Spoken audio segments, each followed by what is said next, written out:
هذا القرآن يوحدنا لطريق الخير يوجهنا الله تعالى أنزله ورسول الله معلمنا هذا القرآن هو الهادي لأوائلنا وأواخرنا يدعو للعلم وللعمل لا شيء سواه يهذبنا.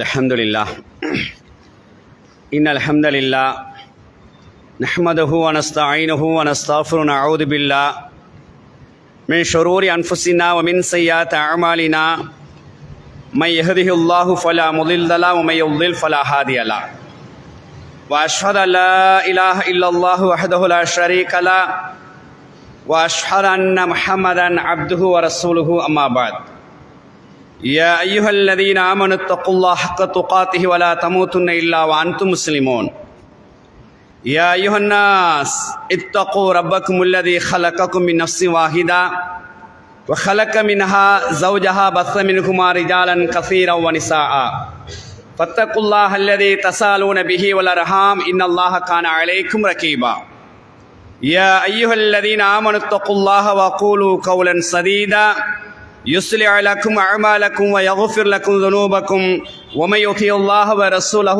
فقد فاز فوزا عظيما. எல்லா புகழும் அல்லாஹ் ஒருவனுக்கே. அல்லாஹ்வுடைய கடமையான ஜும்மாவை நிறைவேற்றுவதற்காக வேண்டி அவனது இல்லத்தில் வீற்றிருக்கும் கண்ணியத்துக்குரிய எல்லாம் வல்ல அல்லாஹ் நல்லடியார்களே, பெரியவர்களே, சகோதரிகளே, அன்புக்குரியவர்களே, அல்லாஹ்வும் அல்லாஹ்வுடைய தூதர் அவர்களும் மார்க்கமாக எதையெல்லாம் எங்களுக்கு வழிகாட்டினார்களோ அவைகளை உள்ளத்தில் பதித்து வாழ்க்கை செயல்கள் எடுத்து நடக்கும்படி முதலில் அடியானாகிய எனக்கும் அடியாளாகிய உங்களுக்கும் தக்வாவை உபதேசமாக போதித்துக் கொள்கின்றேன்.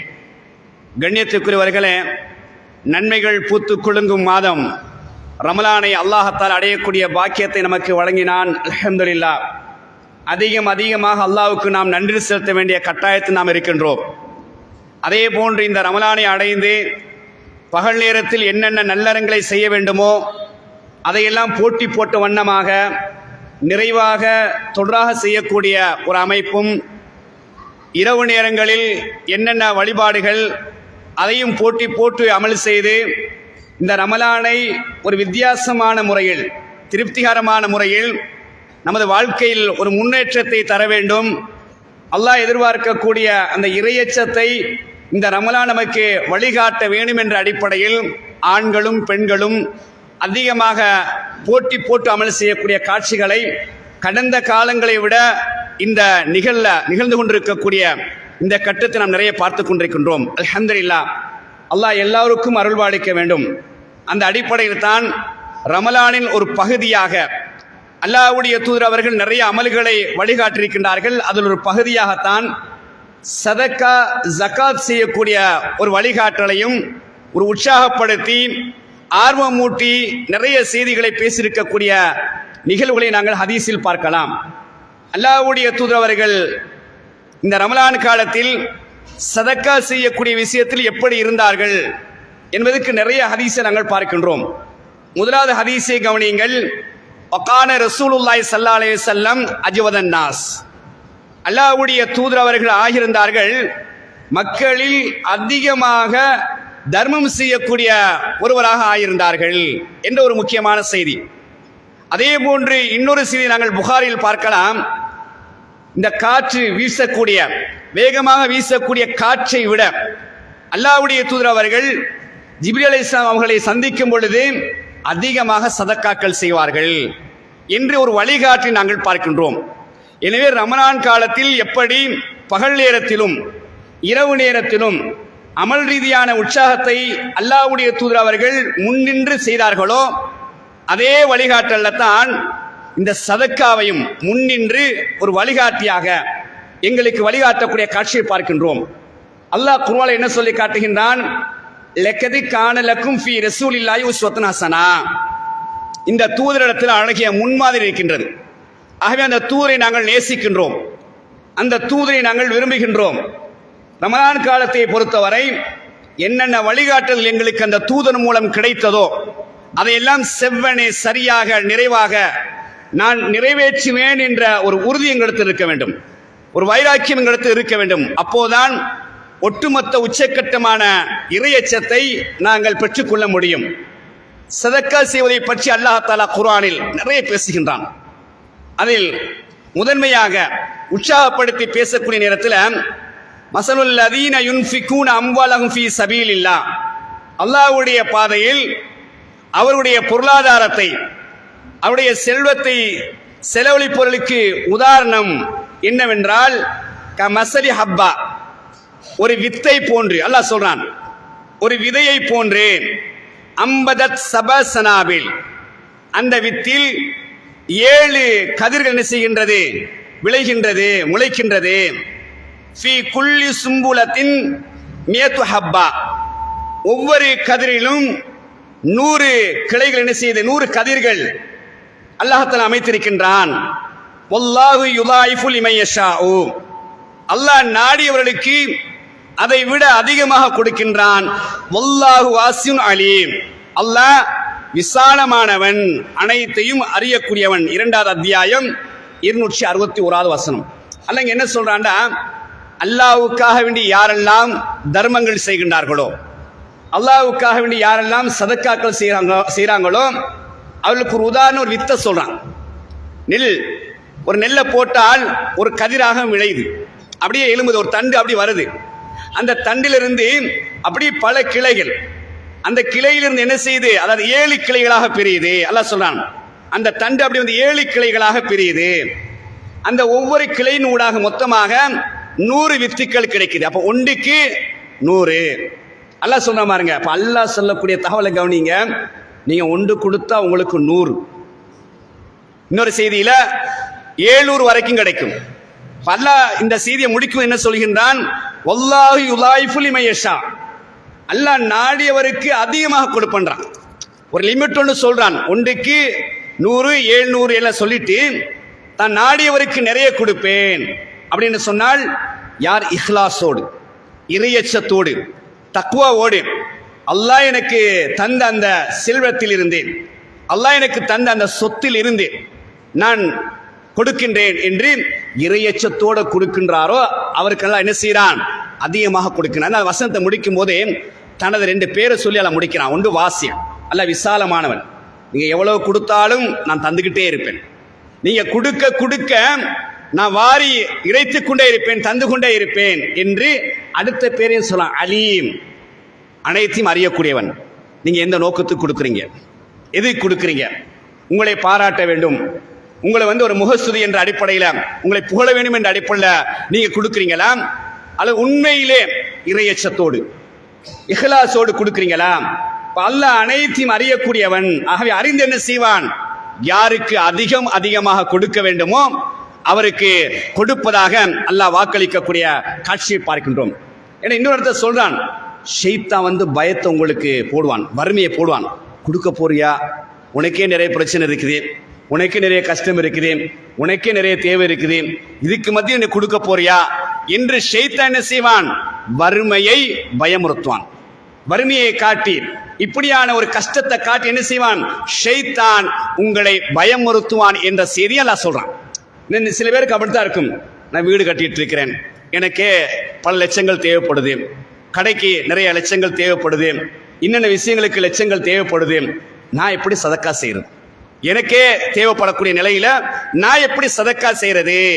இந்த சிந்தனை எங்க இருந்து வருதுனால் ஷைத்தான் உள்ளத்துல போடுறான். அதான் ரப்பு சொல்றான், ஷைத்தான் வறுமையை வைத்து என்ன செய்வான், உங்களை பயமுறுத்துவான். நீங்க தெளிவா இருக்கணும், நீங்க உறுதியா இருக்கணும். அந்த சஹாபாக்கள், அந்த தோழர்கள் வறுமையிலும் கஷ்டத்திலும் பசியிலும் அதிகமாக தர்மம் செய்தார்கள். இப்ப நபி அவங்களை எடுத்து பாருங்க, அஜ்வதுன் நாஸ், மக்கள்லே அதிகமாக தர்மம் கொடுக்கக்கூடியவர். ஆனா கூட்டி கழிச்சு பார்த்தா ஒரு நாள் சாப்பிட்டா 3 மாசம் சாப்பிட்டு இருக்க மாட்டாங்க. ஒரு ஈச்சம்பழம் ஒரு வாரத்துக்கு சாப்பிட்டு இருப்பாங்க. சஹாபாக்கள் அப்படித்தான். ஆனா சதக்கான்னு வந்துட்டால் அல்லாஹ்வுடைய தூதருக்கு எப்போதெல்லாம் கனிமத் கிடைக்கின்றதோ 5ல் 1 கிடைக்கும் கனிமத்து. அந்த நேரத்தில் அவர் பெரிய ஒரு லட்சாதிபதி, பெரிய கோடீஸ்வரர், அல்லாஹ்வுடைய தூதர் அவர்கள் உடனே கையை மாத்திடுவாங்க. தனக்கு எதை வச்சுக்கிட்டு இருக்க மாட்டாங்க, அடிமைகளை வச்சுக்கிட்டு இருக்க மாட்டாங்க. சொத்துக்களை வச்சுக்கிட்டு இருக்க மாட்டாங்க. கிடைச்சது என்ன செய்வாங்க என்றால் அப்படியே யார் யாரு தேவையுடையவராக இருக்கின்றாரோ அவருக்கு அப்படியே பங்கு வைத்து கொடுத்து விடுவார். அந்த கனிமத் இருக்கிற வரைக்கும் அவர் செல்வந்தர், கொஞ்ச நேரத்துக்கு அது அப்படியே என்ன செஞ்சிருவாங்க, தேவைப்படக்கூடிய மக்களுக்கு கொடுக்கக்கூடிய காட்சியை பார்க்கிறோம். இப்படித்தான் சஹாபாக்களை உருவாக்கினார்கள். அல்லாஹ்வுடைய தூதர் அவர்கள் அதே வடிவத்தில் அதே அமைப்பில் தான் தன்னை போன்றவர்கள் உருவாக வேண்டும் என்று அந்த சமுதாயத்தை செதுக்கி எடுத்தார்கள், உருவாக்கி எடுத்தார்கள். அதான் சஹாபாக்களும் பிறருக்காக வேண்டி தனக்கு இல்லாவிட்டாலும் கூட பிறரை வாழ வைத்து அல்லாஹ்வுடைய இரக்கத்தை நான் பெற வேண்டும், பிறருக்கு வாரி கொடுத்து அல்லாஹ்வுடைய அன்பை பெற வேண்டும் என்ற ஒரு அடிப்படையை வளர்த்தெடுத்தார்கள் அல்லாஹ்வுடைய தூதர் அவர்களும் சஹாபாக்களும். அதே போன்று பாருங்கள், அல்லாஹ் தஆலா இன்னொரு இடத்துல 2வது அத்தியாயம் 174வது வசனத்தில் இப்படி சொல்லி காட்டுகின்றான், அல்லதீன யுன்ஃபிகூன அம்வாலஹும் பில் லைலி வன்னஹாரி, நிச்சயமாக அவர்களுடைய பொருளாதாரத்தை அவருடைய செல்வத்தை இரவிலும் செலவழிக்கின்றார்கள், பகலிலும் செலவழிக்கின்றார்கள். ரெண்டே நான் சொல்றான், பகலிலும் செலவழிக்கின்றார்கள், இரவிலும் செலவழிக்கின்றார்கள்.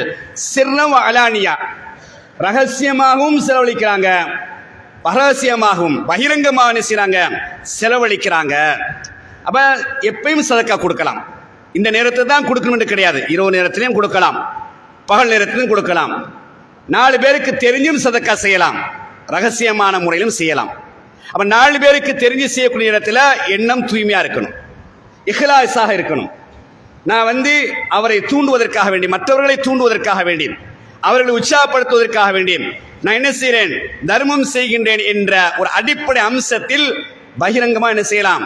இப்போதான் பள்ளியில் கேட்கலாங்க, யாருப்பா உதவி செய்யறது, ஒருத்தர் எலும்பலாம், அடைய எலும்பக்கூடாது, எலும்புனா நான் விளங்கிறமே, அது தேவையில்லை.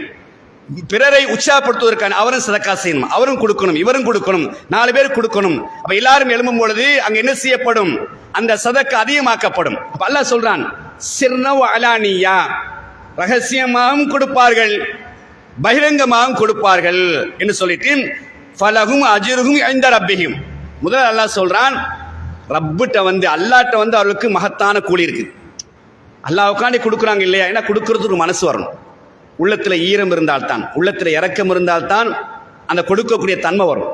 அதில் சொல்றாங்க, நீங்க பூமியில் உள்ளவர் மீது இரக்கம் காட்டுங்கள், வானத்தில் உள்ளவன் உங்கள் மீது இரக்கம் காட்டுவான். யாருடைய உள்ளத்துல இரக்கம் இருக்குதோ அவங்க தான் இரக்கம் காட்டுவாங்க. சிலர் இருப்பாங்க, நான் கஷ்டப்பட்டு சம்பாதிச்சது, இவ்வளோ ஓடி ஓடி சம்பாதிச்சேன், வெளிநாட்டில் உள்நாட்டில் இருட்டில் இரவுல பகலில் மழையில் நனைஞ்சி வெயிலில் காஞ்சி ஓடி ஓடி சம்பாதிச்சது, நான் இப்படி கொடுக்கறது. இதெல்லாம் காரூனுடைய வார்த்தைகள். காரூன்ட்ட மூசா என்ன சொன்னாங்க, காரூனே கொஞ்சம் சதக்கா கொடுங்க, கொஞ்சம் தர்மம் கொடுங்க, ஏழைகளுக்கு கொடுங்க. அவன் என்ன சொன்னான், கொடுக்க மாட்டேன், நான் சம்பாதிச்சது அப்படின்னா, நான் உழைத்தது, அல்லாஹ் அவனுக்கு அப்படி அள்ளி கொடுத்துருந்தான். வரலாறை படித்து பார்த்தா குர்ஆன்ல அவனுடைய கஜானாவுடைய, அவனுடைய பொக்கிஷங்களுடைய, சொத்துக்களுடைய சாவியை சுமப்பதற்கு பெரும் பெரும் பலசாலிகள், அப்படி அல்லாஹ் ஒட்டி கொடுத்தான், சோதிச்சான். அப்ப மூசா நபி வச்சு அல்லாஹ் சோதிக்கிறான், ஏழைகளுக்கு கொடுங்க, கொடுக்க மாட்டேன், நான் கஷ்டப்பட்டு சம்பாதிச்சேன். அல்லாஹ் என்ன செஞ்சான், அப்படி அழிச்சிட்டான். பிரம்மாண்டமான மாளிகையை கட்டுனான், மக்கள் எல்லாம் ஆச்சரியத்தோடு பார்க்குறாங்க. அப்படியே பவனி வாரான், வீதியில் அப்படியே நடந்து வாரான், பெருமையோடு நடந்து வாரான், அகங்காரத்தோடு வாரான். அவனுடைய சொத்துக்கள் அனைத்தையும் அல்லாஹ் என்ன செஞ்சான், மாளிகைக்கு நெருங்குறான். மாளிகை உட்பட அவனை சேர்த்து அல்லாஹ் என்ன செஞ்சான், பூமிக்குள்ள அப்படியே சொருகிட்டான், அப்படியே உள்வாங்கிட்டான். இதெல்லாம் என்னன்னு சொன்னா, அல்லாஹ் எதுக்கு தாரா என்பதற்கெல்லாம் ஒரு அடிப்படை வரலாற்றோட சான்று. இதெல்லாம் படிப்பு எங்களுக்கு ஒரு பாடம். அல்லாஹ் தாராண்டா எனக்கு மட்டும் தரல, அதை நாங்கள் தெளிவாக விளங்கிக்கணும். அல்லாஹ் என்னைய வச்சு ஒரு 10 பேரை வாழ வைக்கிறான், என்னை வச்சு ஒரு 20 பேரை வாழ வைக்கிறான், என்னை வச்சு ஒரு 50 பேருக்கு உதவி அல்லாஹ் நாடுறான். அதுக்குத்தான் இதை தெரிவு செஞ்சுக்கிறான். அந்த சிந்தனை எனக்கு வரணும். அல்லாஹ் எனக்கு தாராண்டா, எனக்கு தந்துக்கிட்டே இருக்கிறான். ஆக வீட்டை உடச்சி பெருசாக கட்டிக்கிட்டே போகணும், வாகனத்தை மாற்றிக்கிட்டே இருக்கணும், பெரிய பெரிய கடைகள், பெரிய பெரிய இடங்கள், இதெல்லாம் வாங்கணும். அதெல்லாம் வாங்குங்க, இஸ்லாத்தில் தடை இல்லை. பிறருக்கு முதல் இடம் கொடுத்து ஏழைகளை முதன்மைப்படுத்தி பாருங்க, அல்லாஹ் உங்களுக்கு கொட்டிக்கிட்டே இருப்பான், அல்லாஹ் உங்களுக்கு தந்துக்கிட்டே இருப்பான். அதான் வரலாறு எங்களுக்கு என்ன செய்து சொல்லி காட்டக்கூடியதே பார்க்கிறோம். அல்லாஹ் என்ன சொல்றான்டா, நீங்க கொடுத்தீங்கன்றால் அல்லாஹ்விடத்தில் மிக பிரம்மாண்டமான உச்சக்கட்டமான நன்மைகளை என்ன செய்யும், உங்களுக்கு கிடைக்கும் என்று சொல்லிட்டு வலா ஹவுஃபுன் அலைஹிம், அவங்க எந்த பயமும் பயப்பட தேவையில்லை, எதுக்கும் பயப்பட தேவையில்லை. என்ன நீங்க ரப்புக்காண்டி செலவழிக்கிறீங்க தானே, ரப்புக்காண்டி ஏழை மீது கருணை காட்டுறீங்க தானே, ரப்புக்காண்டி ஏழைக்கு நீங்க உதவி செய்றீங்க தானே, உங்களுக்கு எந்த பயமும் இருக்காது, உங்களுடைய பொருளாதாரத்தில் எந்த சிக்கலும் இருக்காது. அதான் சொல்ல வரேன், உங்களுக்கு எந்த பயமும் பயப்பட தேவையில்லை. வலாஹும் யஹ்சனூன், எந்த கவலையும் பட தேவையில்லை. என்ன பொருளாதாரம் போயிருமே, என் பொருளாதாரம் அழிஞ்சிருமே, யாரும் சரி அபகரிச்சிருவாங்களே, ஒன்று யோசிக்க தேவையில்லை. அல்லாஹ் உறுதிப்படுத்துறான். எந்த பயப்பட தேவையில்லை. நீங்க இஹ்லாஸோட இறையச்சத்தோடு செலவழிக்க அல்லாஹ் என்ன செய்வான்? பயம் இல்லாமல், எந்த விதமான கவலை இல்லாமல் என்ன செய்வான்? உங்களுடைய பொருளாதாரத்தை பாதுகாக்கிற பொறுப்பு ரப்புடைய. நீங்க இஹ்லாஸோடு இறையச்சத்தோடு அந்த தர்மங்களை செய்தால் என்ற செய்தியைத்தான் அல்லாஹ்வும் அல்லாஹ்வுடைய தூதர் நிறைய வரலாற்று சான்றுகளை நமது சிந்தனைக்கு முன்வைக்கிறாங்க. அதே போல பாருங்க, அல்லாஹ்வுடைய தூதர் சொல்றாங்க, அன்ஃபிக் யப்ன ஆதம், ஆதமின் மகனே நீ செலவு செய், தேவையுடைய மக்களுக்கு நீ செலவு செய். உன்ஃபிக் அலைக்க, நீ செலவு செய்யப்படுவாய். அல்லாஹ் சொல்றான் பாருங்க, நீ கொடு, அல்லாஹ் உனக்கு தருவான். பல்ல என்ன செய்வான்டா, எங்களுக்கு நிறைய அபிவிருத்தியை தருவான். பாருங்க, உதாரணத்துக்கு நான் ஒரு பிசினஸ் ஒன்று செய்கிறோம், 1 லட்சம் லாபம் கிடைக்குது, ஒரு 50,000 லாபம் கிடைக்குது, ஒரு 10,000 லாபம் கிடைக்குது. இந்த லாபம் எங்கேருந்து வந்துச்சு? அல்லாஹ் குர்ஆன்ல சொல்கிறேன் என்னென்றால், நீங்கள் கொடுத்ததை நான் திருப்பி தந்துருவோன்றான். மறுமையில் மழை போன்ற குவிந்த நன்மைகள், அது மறுமையில் நன்மை என்ற அடிப்படையில் அது வேறு, அது அங்கு சென்று காணக்கூடிய காட்சிகள். இந்த உலகத்தில் எல்லாம் என்ன வாக்களிக்கிறான்டா, நீ கொடுத்ததை நான் தந்துருவேன்றான். நீ கொடுத்ததை நான் தருவேன், திருப்பி தருவேன். அதை நான் சொல்ல வந்தேன். உங்களுக்கு 1 லட்சம் லாபம் கிடைக்குது, 50,000 கிடைக்குது, 10,000 கிடைக்குது. எங்கே கிடைச்சி? நீங்கள் பார்ப்பீங்க இன்றைக்கு பிஸ்னஸ் நல்லா போச்சு. உண்மைதான். அல்லாஹ் ஏன் தந்தாண்டா, போன கிழமை அல்லது போன வாரம், போன மாதம் அல்லது சந்தர்ப்ப சூழ்நிலைக்கு நீங்கள் கொடுத்த சதக்கா இருக்குது தானே. ஒரு 50 ரூபா கொடுத்துருப்பீங்க, 100 ரூபா கொடுத்துருப்பீங்க, 1000 ரூபா கொடுத்துருப்பீங்க, ஒரு 5000 கொடுத்துருப்பீங்க, ஒரு குறிப்பிட்ட அளவு கொடுத்துருப்பீங்க. அதை ரெட்டிப்பாக உங்களுக்கு லாபமாக தாரான். அந்த லாபம் கிடைக்க நீங்கள் நினைக்கணும், நான் சதக்கா கொடுத்ததுடைய பிரதிபலிப்பு, நான் கொடுத்ததுடைய பிரதிபலிப்பு அல்லாஹ் என்ன செய்கிறான்? எனக்கு தாரான், வரக்கத்தாக தாரான் என்ற அடிப்படையில் அல்லாஹ் எனக்கு தாரான் என்ற அடிப்படை என்ன செய்யுங்க, நீங்க கொடுக்க அது வற்றாமல் என்ன செய்யும்? நீரூற்றாக பீறிக்கொண்டிருக்கும் என்ற வரலாற்றை தான் குர்ஆனும் ஹதீஸும் எங்களுக்கு உறுதிப்படுத்து. அதே போன்று பாருங்க, ஒரு நபித்தோழர் வந்து ரசூலுல்லாஹ் கேட்குறாங்க, யார் ரசூலல்லாஹ், அல்லாஹ்வுடைய தூதர் அவர்களே, ஐயு சதக்கத்தை அலமு அஜ்ரா, அதாவது கூலிகள்ல நான் சதக்கா செய்தால் அதிகமாக நன்மை கிடைக்கும், எந்த சதக்கான்னு கேட்குறாங்க. எப்படி கொடுத்தா கிடைக்கும்? ரசூல் அதுக்கு விளக்கம் கொடுக்குறாங்க. கால அந்த சத்தக, நீ சதக்கா செய்வது எப்படின்றால், அந்த சஹீஹுன், நீ ஆரோக்கியமாக இருக்கும்போது சதக்கா செய். சில ஆளுக்கு நோயில் படுத்தணும், நோய் குணமாகணும்னு சதக்கா செய்வாங்க, அது வேறு விஷயம்.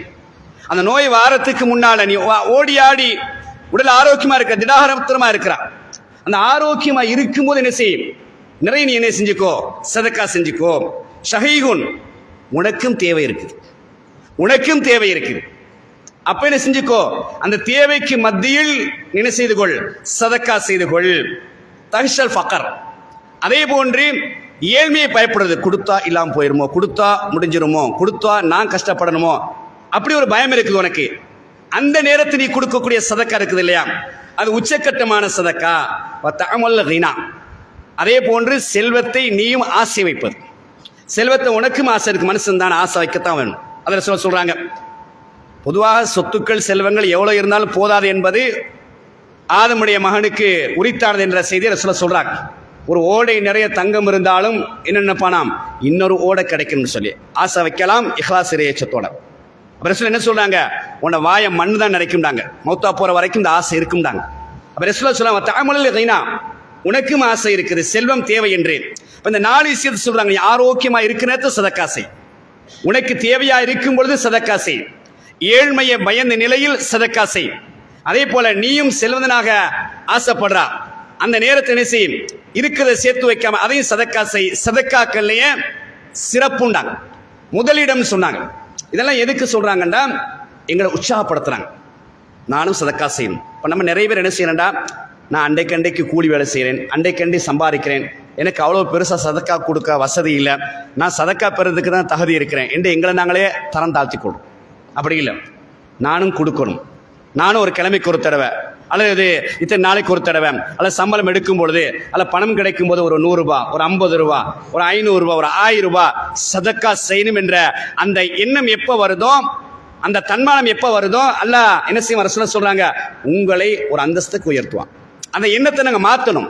நான் கொடுக்கணும் எடுக்கணும் என்ற நிலை இருக்கவே கூடாது. கொண்டு வந்து தாரது வேறு விஷயம், தாரதை எடுக்கலாம்.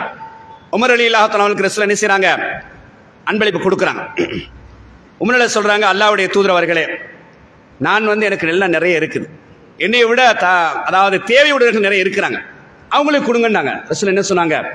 உங்களை தேடி வந்தால் நீங்கள் எடுங்கன்றாங்க. தேடி வருது எடுக்கலாம், தேடி போவாதீங்கன்றாங்க.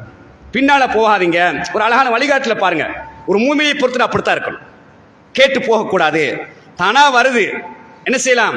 தாராளமாக எடுக்கலாம். கேட்டு போகக்கூடிய கட்டம் இருக்கு, அது வேற பகுதி, அது வேற பகுதி.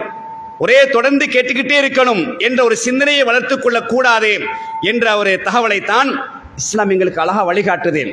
அல்லாஹ்வை பொறுத்தவரை வந்து மூமின்களுக்கு அல்லாஹ் இன்றைக்கு நீ உலகத்தை எடுத்து பாருங்க, உலக மட்டத்தில் முஸ்லீம்கள் அல்லாஹ் கம்பீரமாக வச்சுக்கிறான், உச்சக்கட்டமாக வச்சுக்கிறான், பொருளாதாரத்தில் உச்சக்கட்ட வச்சுக்கிறான். காரணம் அவனுடைய இஹ்லாஸ், தக்வா.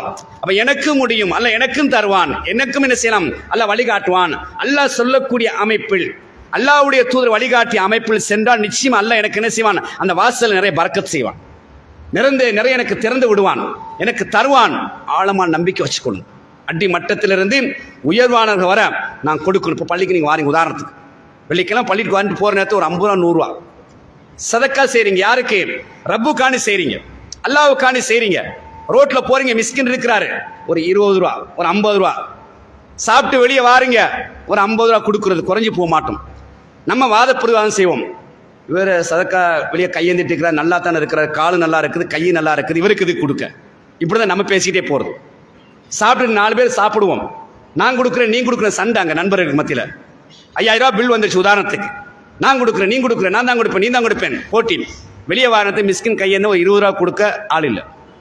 அங்கே 5000 ரூபா கொடுக்க போட்டி போட்டாங்க.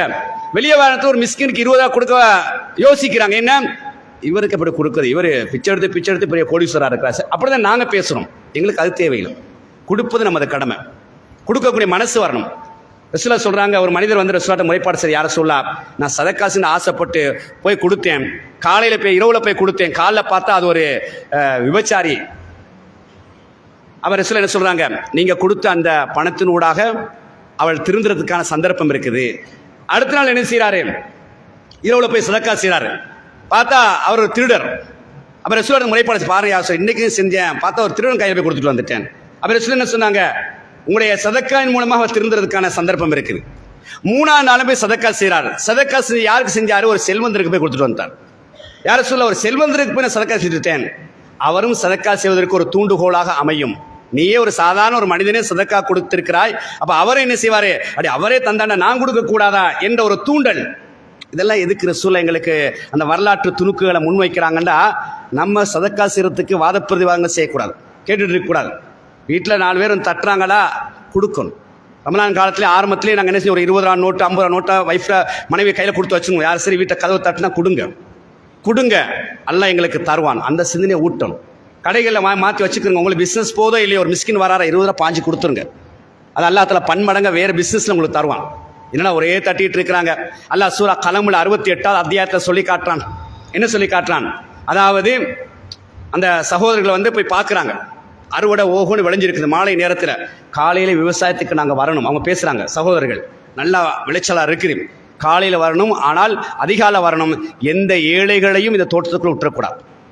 காலையில் அதிகாலை என்ன செய்கிறாங்க, அழைக்கிறாங்க. யாரெல்லாம் அறுவடை செய்ய வாரீங்களோ வாங்க வாங்க வாங்கன்னு அழைக்கிறாங்க.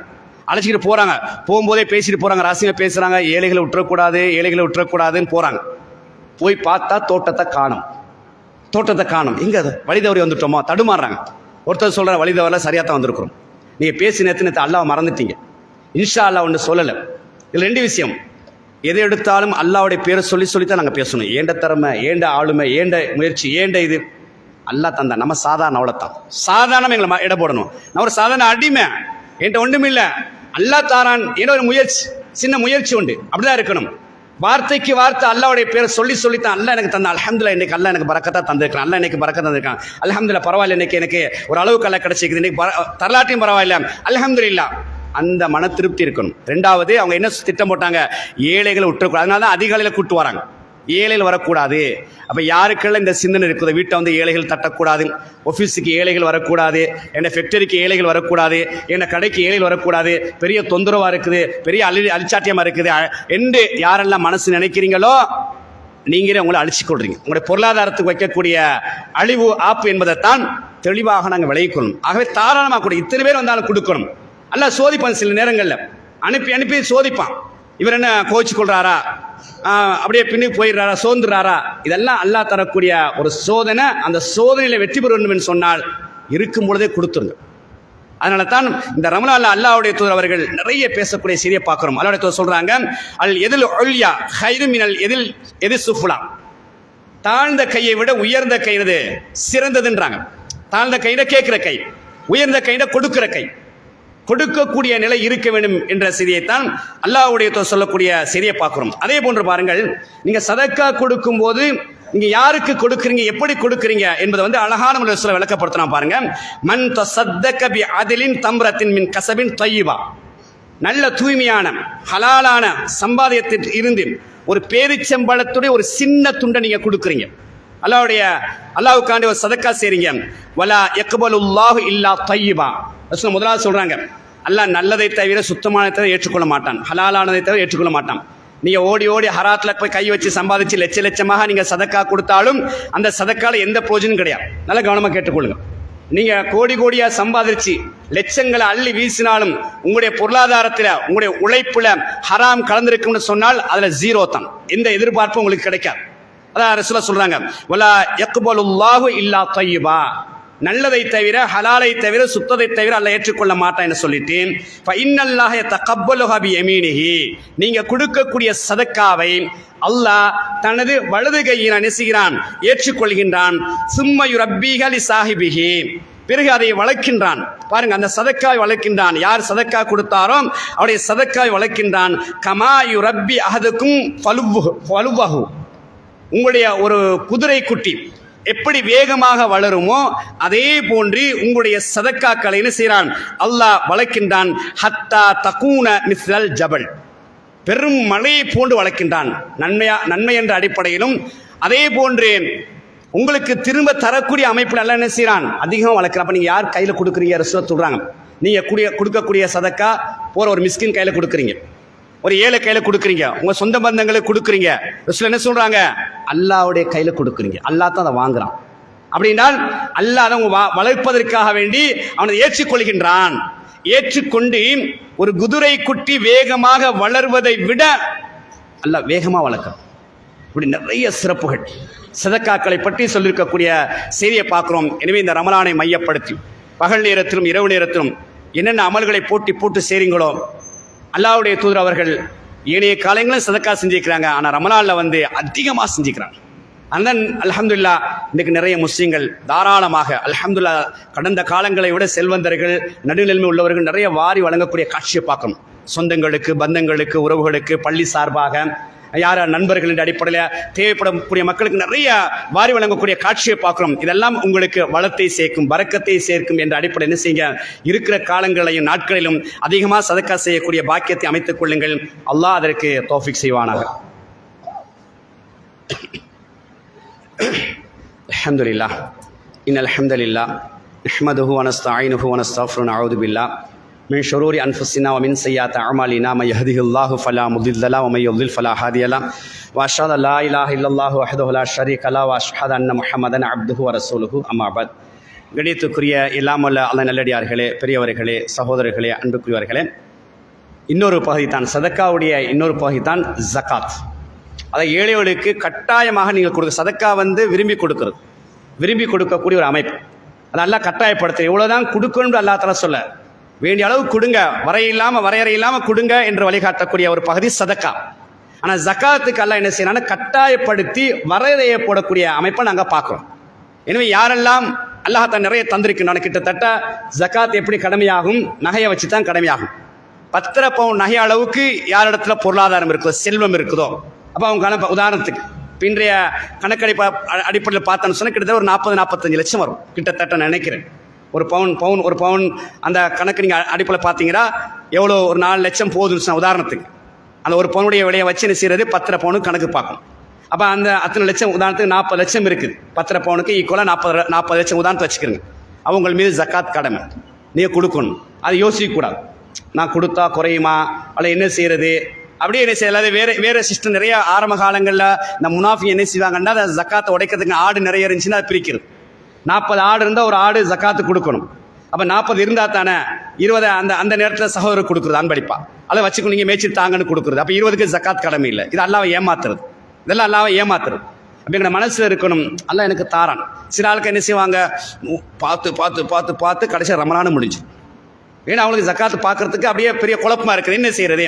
கடைசி அந்த குழப்பத்துக்கான ஒரு தீர்வை கேட்பான். மூலவி இப்போ நடந்துருச்சு, நான் கொடுக்கல, குழப்பமாக இருக்குது, என்ன செய்யறதுன்னு. நீங்கள் இன்றைய காலத்துடைய பிஸ்னஸை பொறுத்த நூலுக்கு பார்க்க கஷ்டம்தான்.